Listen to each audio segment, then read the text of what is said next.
이걸 통해서 우리 목회 현장에 존 웨슬리는 어떻게 적용을 했는가. 디비니티 전체 줄기가 이제 어느 정도 잡혔으리라 생각을 해요. 디비니티가 뭐다, 또 어떤 거에 디비니티가 어떻게 워킹이 이제 작동을 한다, 이런 걸 어느 정도 이제 가지셨으니까 이게 존 웨슬리는 어떻게 자기 목회에 이걸 끌어들였는가, 이 단계 이제 실천 단계 대단히 이제 중요해지는 단계인데 다 중요했지만 이런 단계도 대단히 중요합니다. 그 중에 우리가 꼭 아셔야 될 게 존 웨슬리의 목회 전체를 구성하고 있는 기본 틀이 있습니다. 이 틀이.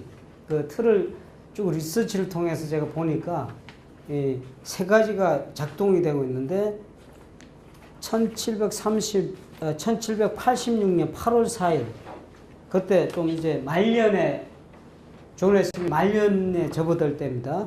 그리고 그때 논문 하나를 작성하게 되는데 그 논문의 이름이 메소디스트에 대한 숙고, 이렇게 번역할 수 있겠죠. 이렇게 해서 여기에 이런 이야기를 하게 됩니다.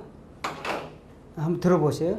나는 메소디스트라 불리는 이들이 유럽이나 아메리카에서 다 사라진다 해도 두려워하지 않을 것이다.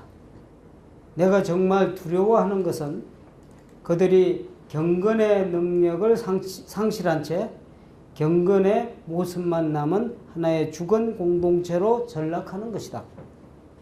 만일 그들이 처음부터 경험했던 성경적 진리, 이걸 독트린이라고 그랬습니다.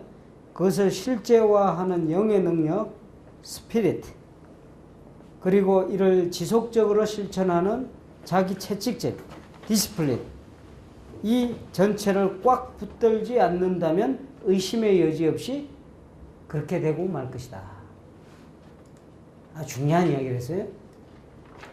존 웨슬리 목회 구조 안에서 세 가지를 매우 중요하게 생각했는데 그 첫째가 뭐죠? 이게 독트린입니다. 두 번째가 스피릿.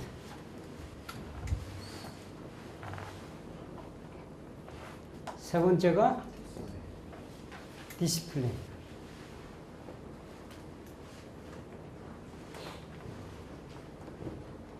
또 번역을 독트린은 뭘로 하면 좋을까요? 교리? 교리를 일반적으로 번역하죠. 근데 제 개인적으로는 그 번역 그렇게 좋아하지 않아요. 왜냐면 교리하면 이게 생각이 나거든요. 크레도. 크리드죠, 영어로. 무슨 신경, 사도신경한테 무슨 정형화된 어떤 그런 내용. 이걸 하는데 존 웨슬리는 독트린을 말할 때 이런 의미를 쓴 적이 없어요. 존 웨슬리의 독트린은 오히려 흥미롭게도 어디에 집중되어 있냐면은 바로 우리 이때까지 했던 디비니티, 구원의 핵심적 순서들 있죠. 그거를 이야기합니다.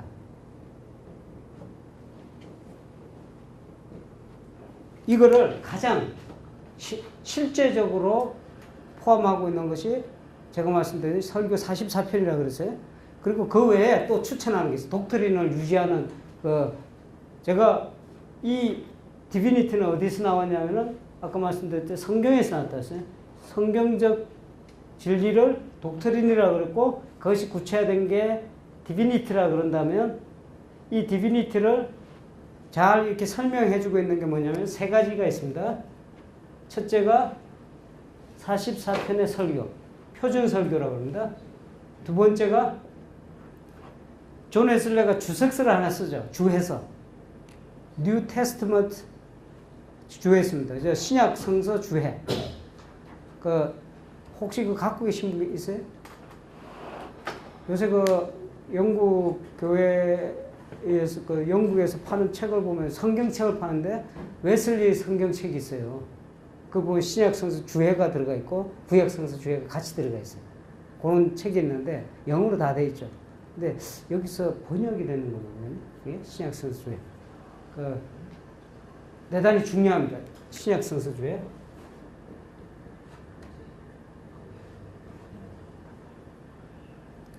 나머지 또 하나 있고 중요한 거 뭡니까 혹시 아세요?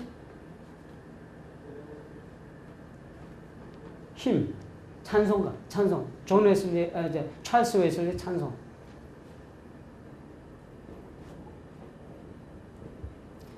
이 세 가지가 핵심. 그 존 웨슬리가 유지하고자 했던 디비니티, 그거를 담고 있는 핵심적인 그 자료들이다 이렇게 얘기해요.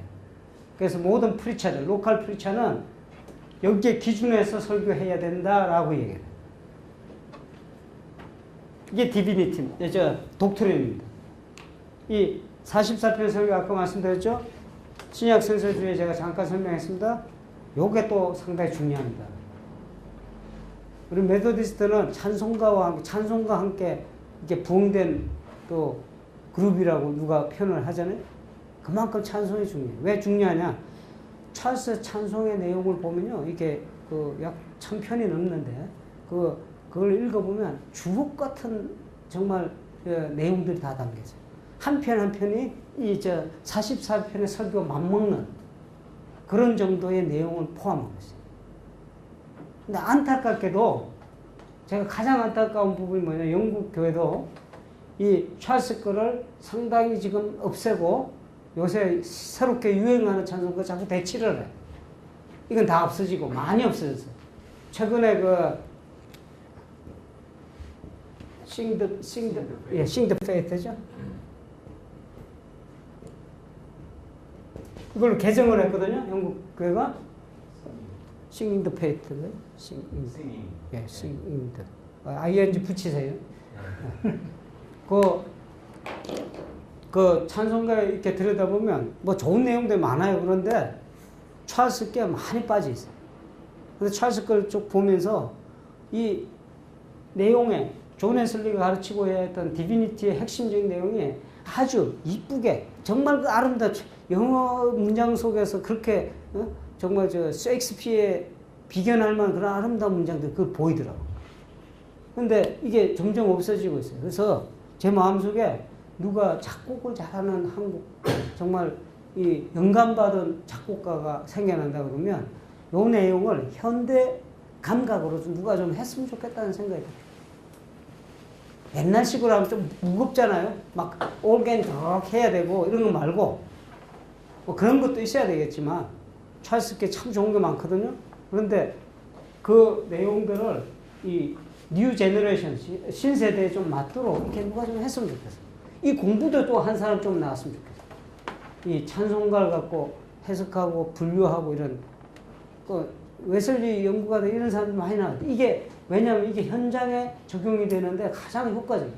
이게 이 삼박자가 이렇게 간다 그러면 이 신약 성서 주에는요 갖고 여러분들 나중에 이걸 갖고 성경 공부할 때 활용하시면 정말 좋습니다. 성경 공부할 때. 좀 들어가서 제가 이거 좀 해야 되겠다는 생각을 갖고 있어요. 성경 공부에 필요하도록 이렇게 좀 디자인을 해야 되겠다. 이게 또 보려면 또 골치 아프거든요. 그래서 그거하고 찬송가는 제가 제 영역을 벗어나서 이제 우리 문학을 아시는 분이 영어를 깊이 아시면 더 좋은데 은혜 주시겠죠. 그래서 그거를 정말 아름다운 한국말로 그렇게 해서 그거를 우리 찬송가로 이렇게 할 수 있으면 대단히 효과적이에요. 대단히 왜냐하면 이 내용도 전부 다 여기와 관련되어 있다니까. 이게 체계적으로 되어 있어요.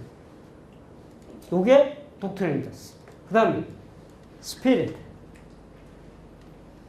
이 부분을 이해가 참 어렵습니다. 이 부분이. 이 스피릿이 뭐냐. 요거에 넘어가기 전에 요걸로 한번 먼저 봅니다. 디시플린. 훈련이거든요. 훈련 없이는 절대로 어떤 성장이 없다고 보는 게 존 웨슬리 생각입니다. 디사이플, 여기서 나왔잖아요. 그죠? 비슷하죠? 디사이플, 디스플린. 제자가 되려면 디스플린이 있어야 돼요. 훈련 없는 성장이 어디 있겠어요? 반복적으로, 지속적으로, 지치지 않고, 날마다. 한 번 하고 땡이 아니고, 막 해서 뭐 저 어디 집회 가서 막 이렇게 하고 내가 은혜 다 받았다. 거기서 스톱하는 게 아니고 날마다 지속적으로 말씀을 보고 성장에 들어가는 거예요. 이게 존 웨슬리가 디스플린의 아주 요체로 삼았던 이유입니다.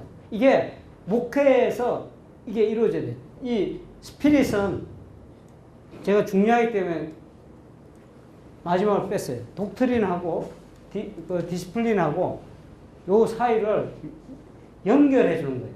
그냥 독트린만 갖고 있으면 아무 짝에 쓸모가 없어요. 죽어있는 진리 아닙니까? 근데 디스플린만 한다고 생각해 보세요. 그것도 어려운 얘기예요. 디스플린이 왜냐하면 초점이 없기 때문에 그 내용에 원천이 없기 때문에 에너지가 생기지 않죠. 이걸 성화라고 볼 수도 있어요. 나중에 이거 여러분 생각해 보시면. 그러니까 이걸 기가 막히게 이 양자를 실체화시키고 능력을 주고 힘을 주는 게 뭐냐면 바로 이 스피릿이에요. 성령의 역사라고도 할 수 있어요. 성령의 역사인데 그냥 하는 게 아닙니다. 항상 성령이 우리 영으로 더불어 증거하는 존 웨슬리의 성령의 증거라는 설교를 통해서 이걸 반복해서 강조해요. 대단히 중요한 개념이에요. 목회에서.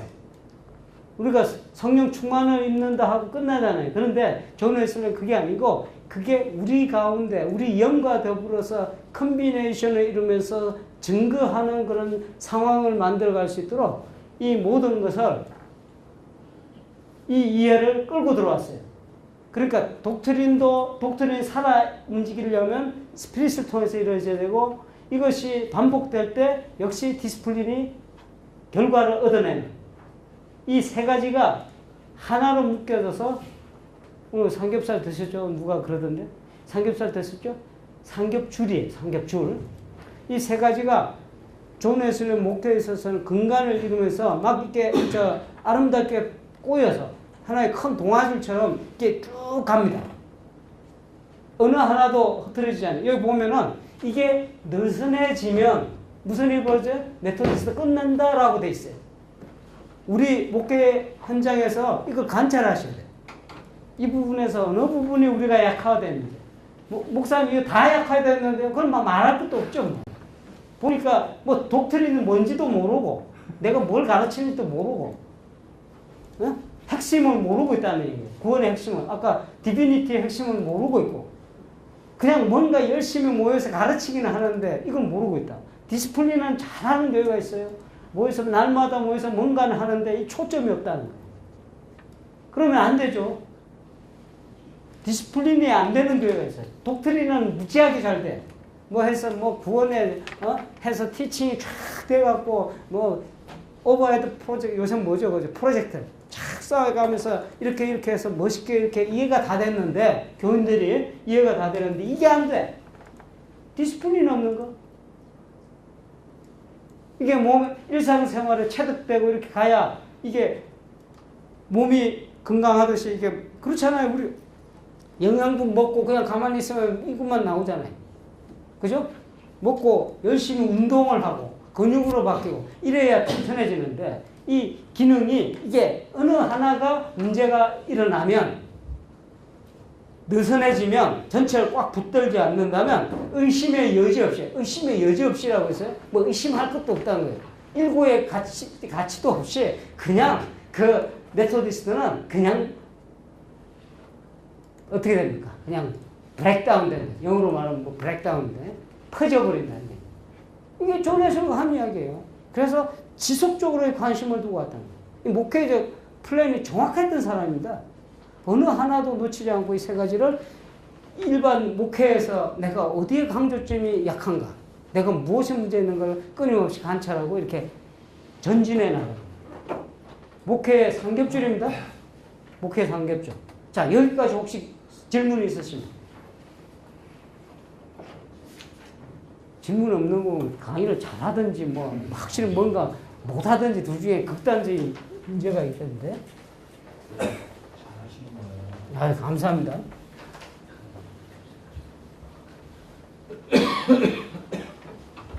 할 말이 없는 거죠. 자, 이제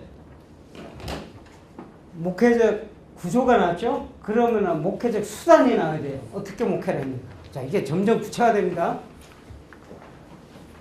존 웨슬리는 어떤 목회적 수단을 갖고 이렇게 했는가?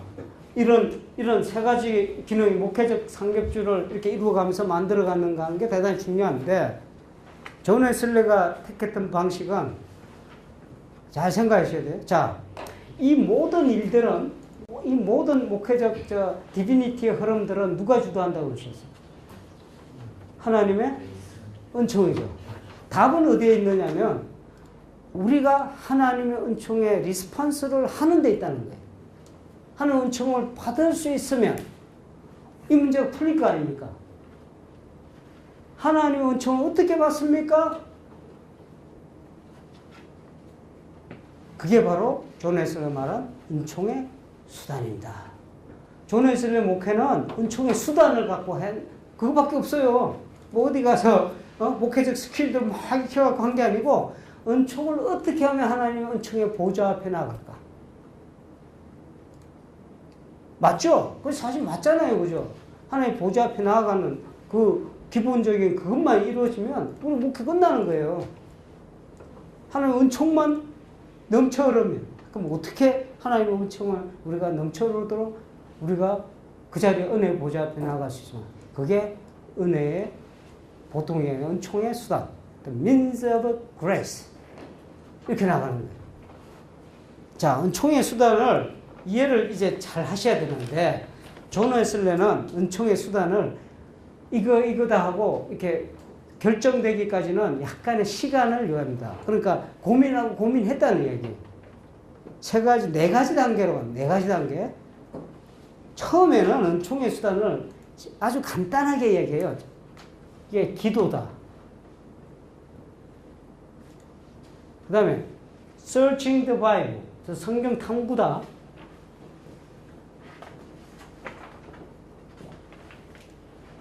그 다음에 홀리 커뮤니언, 성만찬. 이게 몇 년도냐면은 1739년도에서 41년 사이입니다. 이렇게 해서 이런 이야기가 계속 반복되고 있어요.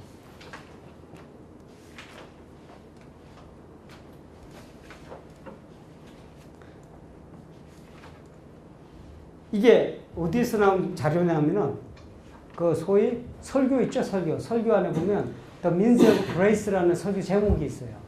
그 보면 이렇게 등장을 하고 있다. 그런데 이게 발전을 하게 됩니다. 발전을 하게 되는데 1743년으로 넘어갑니다. 이때 중요한 게 하나 발생이 되는데, 존 웨슬리가 소사이어티들이 여기서 막 생기니까 하나 이거 묶어서 룰을 하나 정하죠. 그냥 내비두면 안 되니까 룰을 하나 정하는데 그게 신도의 총칙이라고 하는 거예요. 신도의 총칙. 여기에서 역시 은총의 수단을 쭉 이야기하는데 뭐라고 하냐면 요 세 가지를 다 포함을 합니다. 요 세 가지를 우선 기본으로 삼고 플러스 공적인 예배를 포함시킵니다. 예배들. 그 다음에 프리칭하는 말씀의 사역. 성경 탐구하고 약간 다릅니다. 프리칭하는 말씀 사역.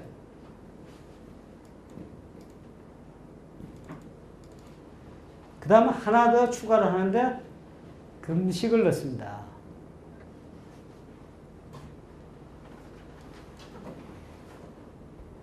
또 발전 과정을 겪습니다. 1763년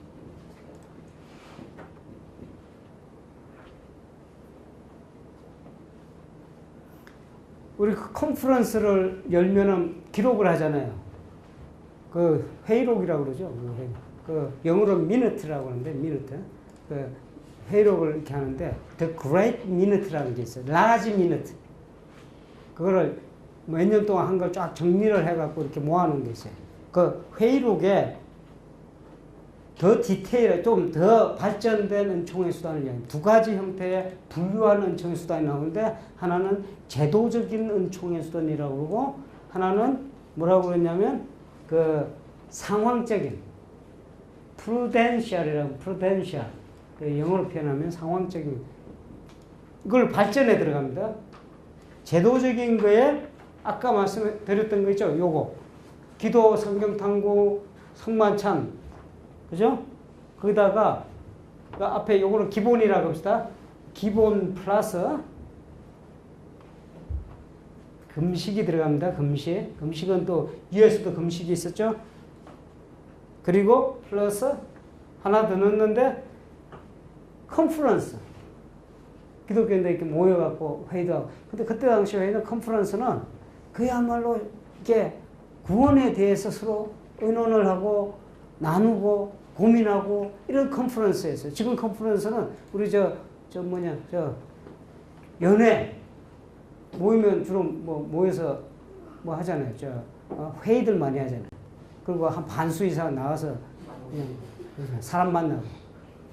근데 요 컨퍼런스는 은총의 수단인 걸 유의하셔야 돼요.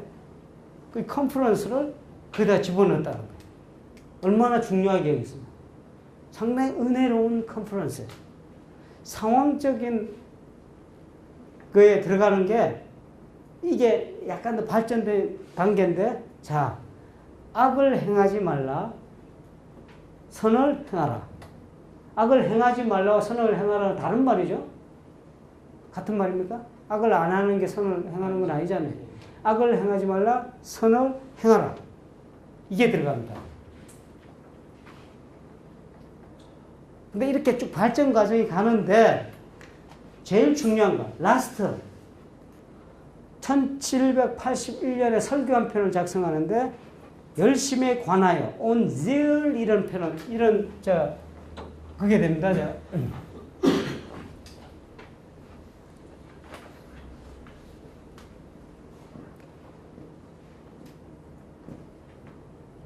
열심, 열성 뭐 이렇게 이거에 관한 설교입니다. 설교. 이게 여러분 설교집에도 그런 게 나와요.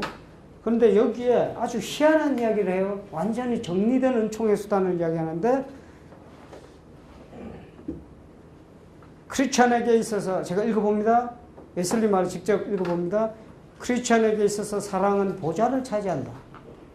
그것은 인간의 영혼 가장 중심부에 자리 잡는 것인데 바로 하나님과 이웃을 사랑하는 것이다. 이 사랑은 심령 전체를 채우고 이에 필적할 만한 어떤 경쟁자도 없이 홀로 차지한다. 자, 그려봅니다. 중심부에 뭐가 있다고요?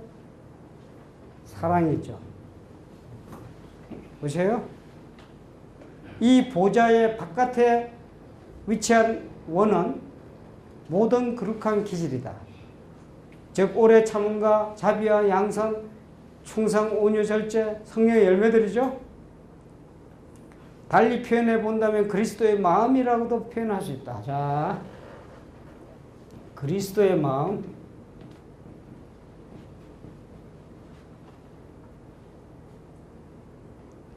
그 다음에는 또 원이 또 있는데 사람들의 필요를 채우는 육적인 혹은 영적인 필요를 채우는 모든 자비의 행위들이다. 뭘 the work of mercy 이렇게 됩니다. 자비의 행위. 또 그 다음에 원도 많죠? 왜 이렇게 원이 많을까요?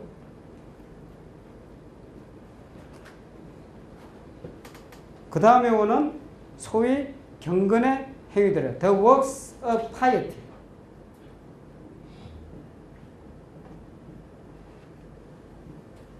이게 뭐냐면은 아까 말씀드린 말씀을 듣고 읽는 일,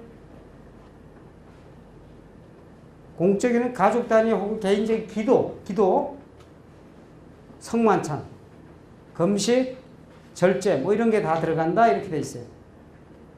끝으로 마지막 원은 이게 또 하나 중요한 게 있는데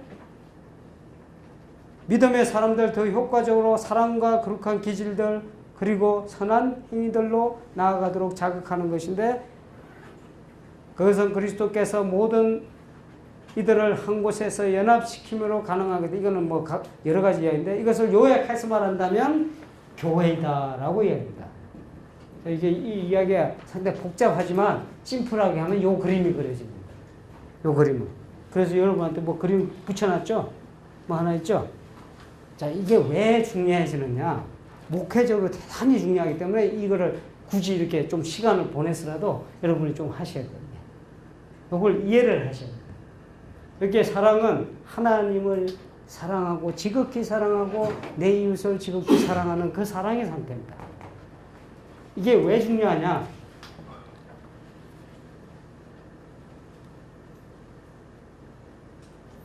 웨슬리 목회는 쌍방향입니다. 잘 보세요.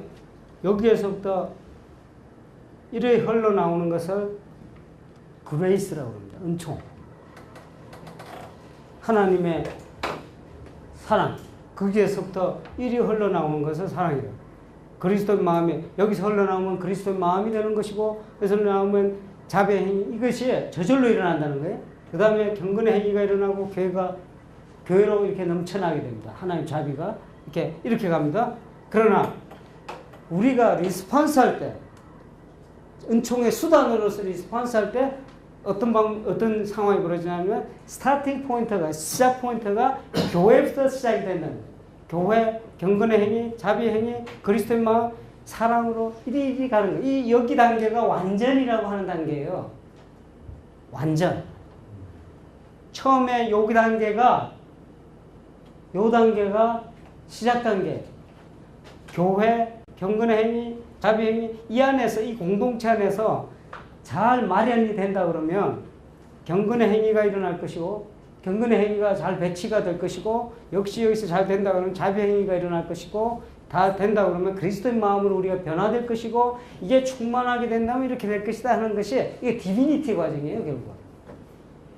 그런데 이게 가능하도록 한 것이 존 웨슬리의 목회의 아주 키포인트입니다. 자, 교회라고 했을 때 우리가 말하는 일반적인 교회가 아니에요. 이 내용을 자세히 읽어보시면 이 교회는 모든 공동체를 이야기합니다. 교회 안에 신앙의 사람들이 모이는 공동체. 가시적 교회도 포함이 됩니다. 우리 교회라고 하는 것도. 그러나 여기에서부터 시작이 된다는 거예요.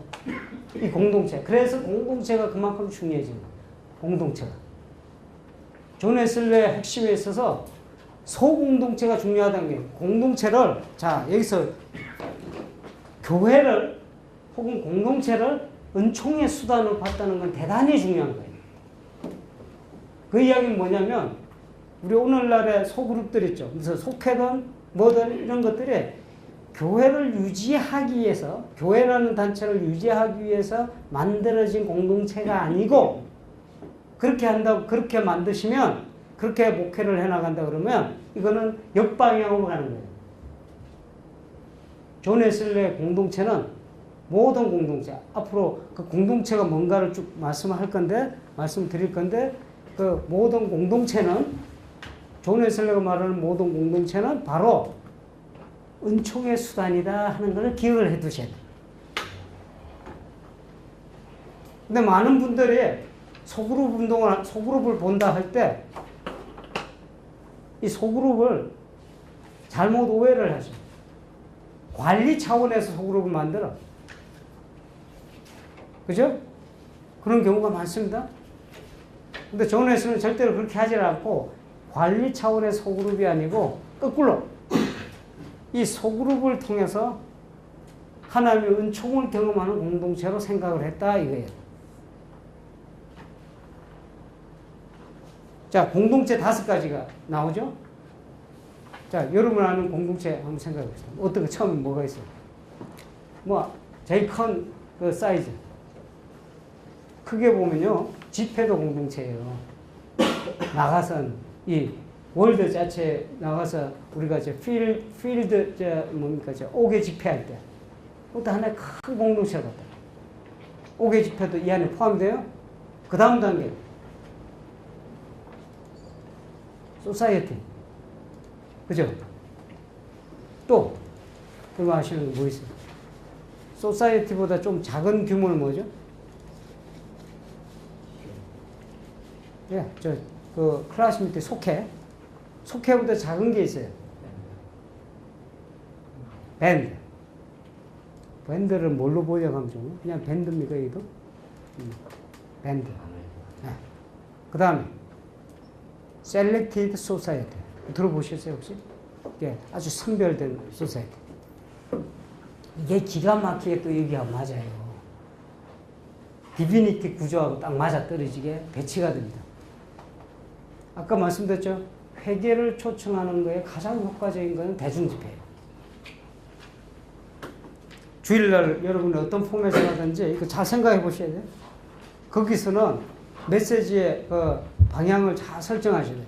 이게 플랜이 전체가 그림이 잡히면 여러분이 만들어낼 수가 있어요. 어떤 내용을 갖고 어떻게 가야 되겠다. 초청하는 메시지를 중점적으로 할 필요가 있어요. 주일날 우리가 당장 생각해보면 당장 모일 수 있는 그거는 주일날이든지 수련회를 가도 특별히 뭐 기도원을 대면 이 좋은 시도예요. 그게 다 교회입니다. 여기서 교회 공동체로 보시면 돼요. 그냥 그런 시도를 하면서 뭘 중점적으로 하시면 좋으냐면 바로 회개의 초청이 가장 효과적이다 하는 거예요. 거기서부터 그게 분명해야 돼요. 그게 분명해야 회개의 초청이 분명해요. 거기에서 은혜 받고 그 다음 단계로 넘어 들어온단 말이에요. 넘어 들어온 사람들이 소사이어티로 모이는 거예요. 존 웨슬리 때 그렇게 했다는 거예요. 소사이어티에 들어오는 사람들한테 제약이 딱 하나 있어. 조건이 뭐냐면 하나님 말씀을 갈급히 원하고 내 앞에 놓여진 진노로부터 그 심판의 진노로부터 하나님 심판의 진노에서 해방되기를 원하는 사람은 누구나다. 이렇게 되어 있어요. 그 규칙이. 결국 뭐냐면 대중 집회나 어떤 집회의 그 디자인이 교회 목회 디자인이 여러분이 이렇게 자세히 이렇게 생각을 해보셔야 돼요.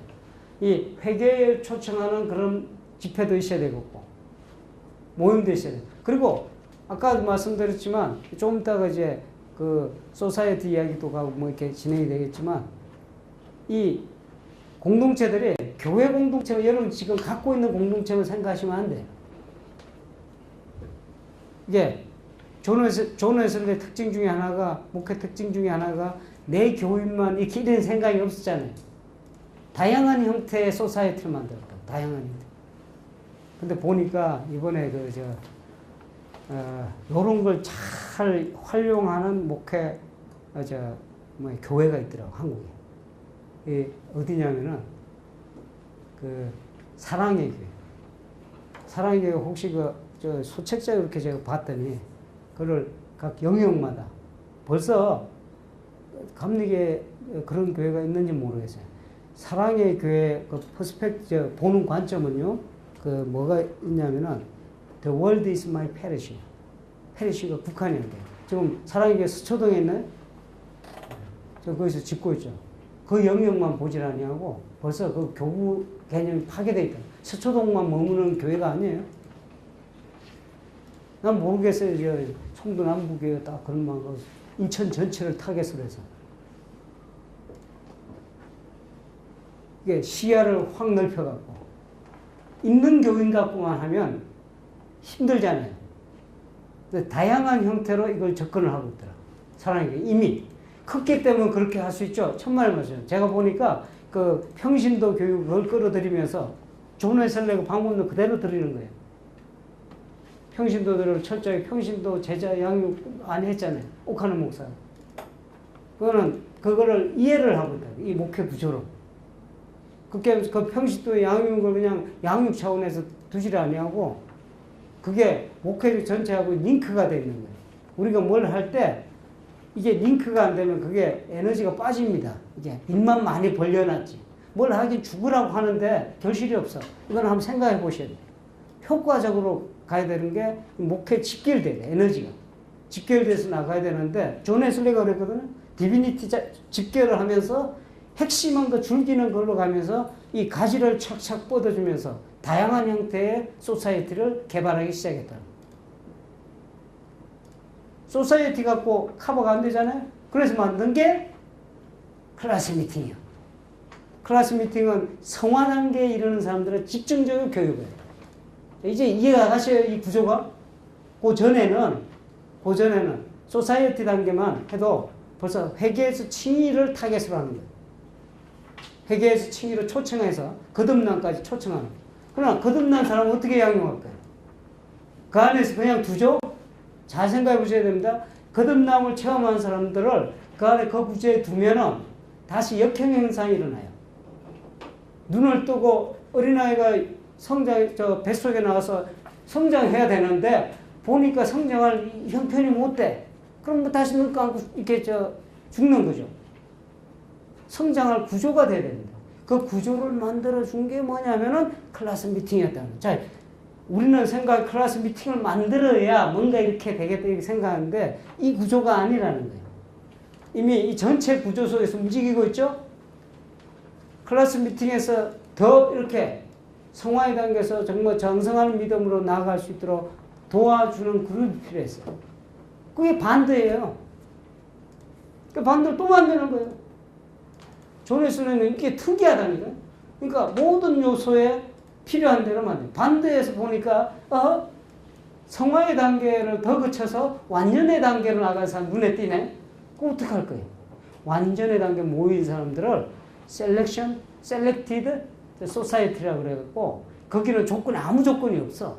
여러분 보세요. 그 룰을 가만히 보면 그게 유일한 조건은 뭐냐면 자비의 실천만 해라. 와갖고 자비의 실천. 왜냐면 다른 이야기 할 게 없다 이렇게 돼 있다니까요. 존 웨슬리는 벌써 이 타겟이 정확했던. 자, 경건의 행위는 여러분 우리가 알 수 있죠? 그 무슨 성경 읽기라든가 뭐 금식 이거는 내일 그 아주 좀 디테일하게 말씀드릴 게 있어요. 여기는. 그러나 여기 보세요. 자비의 행위 하나만 더 보세요. 이게 존 웨슬리가 자비의 행위를 은총의 수단으로 봤다는 게 중요한 거예요. 그냥 내가 보통 그렇게 가르치고 그러죠. 내가 예수 그리스도를 믿고 너무 기쁘고 하면 내가 이웃을 위해 이렇게 사랑이 넘쳐서 이렇게 살 것이다. 자동적으로 살 것이다. 되게 이렇게 생각을 하는데 존 웨슬리는 절대로 그렇게 끌고 가지 아니하고 자비의 행위 자체를 내 신앙적인 양육에 이렇게 성장에 도움되는 행위로 봤다는 거예요. 무슨 얘기인지 알겠죠? 그러니까 이거를 끌어들였다. 디비니티 안에 끌어들이는 거. 한 관점을 이렇게 한번 보세요. 이렇게 그러니까 자비의 실천은 다 이루고 내가 다 이룬 다음에 내가 열매로서 누구를 도와주고 뭐 이렇게 했으니까 도와주고가 아니고 어떤 때를 어떤지 못 어떤지 힘써 행할 일이에요. 왜냐하면 이게 은총을 받는 수단으로 인식을 했기 때문에. 그러니까 무슨 영국의 자비 행위에 상당히 힘을 기울입니다. 그런데 제가 안타까운 것은 뭐냐면 은총의 수단으로서 보지 아니하고 그냥 마치 우리가 은총을 받아 다 된 사람이냐 폼 잡는 그런 느낌을 줘요. 그냥 남한테 좋은 일 해줘야 된다 이런 느낌 든다고. 이게 아닙니다. 구원에 갈급한 사람들이 이 구제 행위에도 열심을 다하는 거예요. 고넬료 이야기 나오잖아요. 구제가 상달되었다고 그러잖아요. 구원의 수단으로 봤다는 거예요. 이게 은총의 수단. 이게 목회적 구조에서 한번 잘 생각해 보셔야 돼요. 이게 실천 과정에서 신앙이 성장한다는 거예요. 이게 오히려 경건의 행위보다 안쪽에 들어와 있죠. 이게 더 중요한 이야기예요. 경건의 행위보다 안쪽에 들어와 있어요. 성숙해 가서 여기서 완전으로 성장하지 못하는 가장 큰 이유는 뭐냐? 목회적으로 여기에 단계 이게 걸려 넘어가는 단계가 뭐냐?